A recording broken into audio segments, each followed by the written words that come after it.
I'm Makiko Tsuda. This time we'll be bringing you the show from Small Worlds Tokyo, where everything is smaller than you think.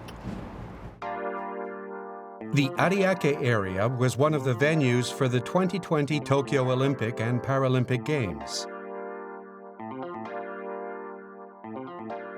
Opened in the center of this neighborhood in June 2020 is Small Worlds Tokyo. I'm here with Makiko Takemura, the director of Small Worlds, who will be showing us around today. Nice to meet you. Nice to meet you too. Would you tell us a bit about this facility? Certainly. This was formerly a warehouse that was renovated and transformed into a 1/80th scale miniature world. Many people might think that miniature means there's no movement, but here we use cutting-edge technologies to create a moving miniature theme park. Also, it's been said that Japan is skilled at making small things, so you could say this is the culmination of Japanese manufacturing technologies. I'm really looking forward to it. We've come to a miniature area. This is the Space Center area. It's divided into two sections. One is a Space Center area of the past to the present, and the other is a Space Center area of the future. That over there is of the time of the Apollo project from the 1960s to the 1970s.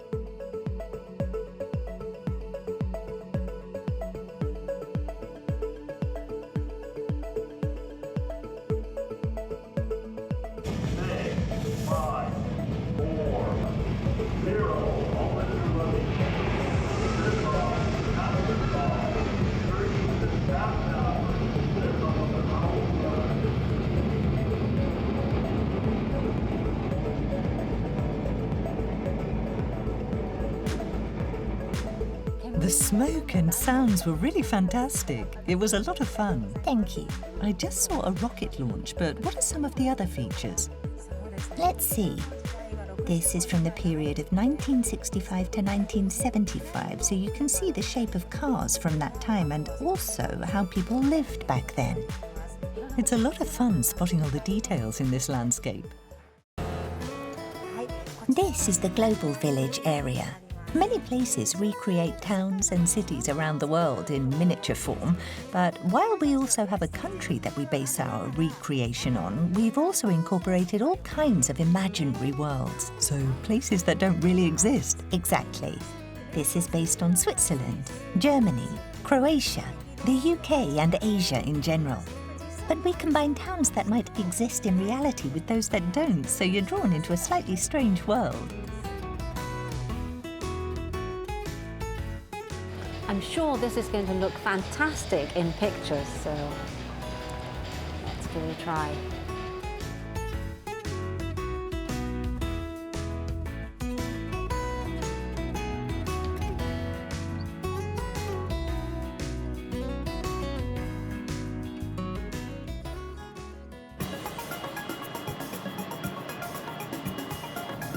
What kind of area is this? This is Kansai International Airport.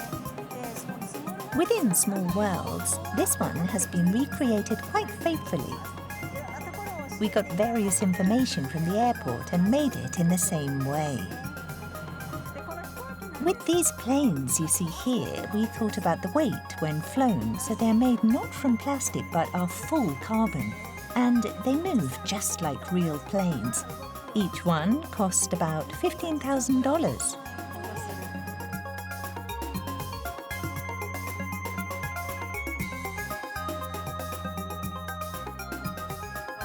Why did you decide to build Kansai International Airport?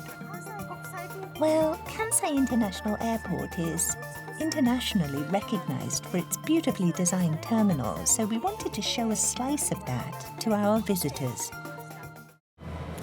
Ms. Takemura, I understand the world of anime is also miniaturized. Yes. In terms of anime, we have those that are famous, not just in Japan but internationally, such as the Pretty Guardian Sailor Moon area and the Evangelion area, which I want to show you today.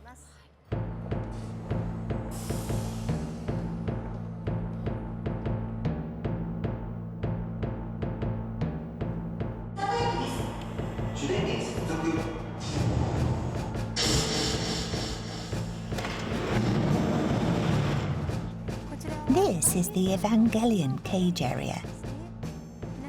Many people may know of units 01 and 00 and 02, but they actually launch with sound, and it's a very exciting area.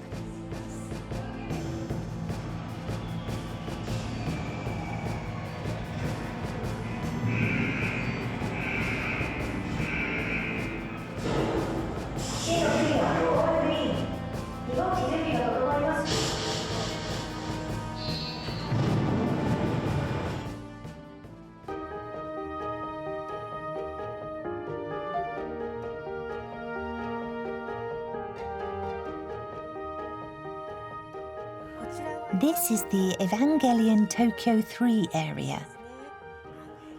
In the anime, the location is Hakone, and we've put in the scenery of Lake Ashi below. And disaster management is also a big theme in the anime.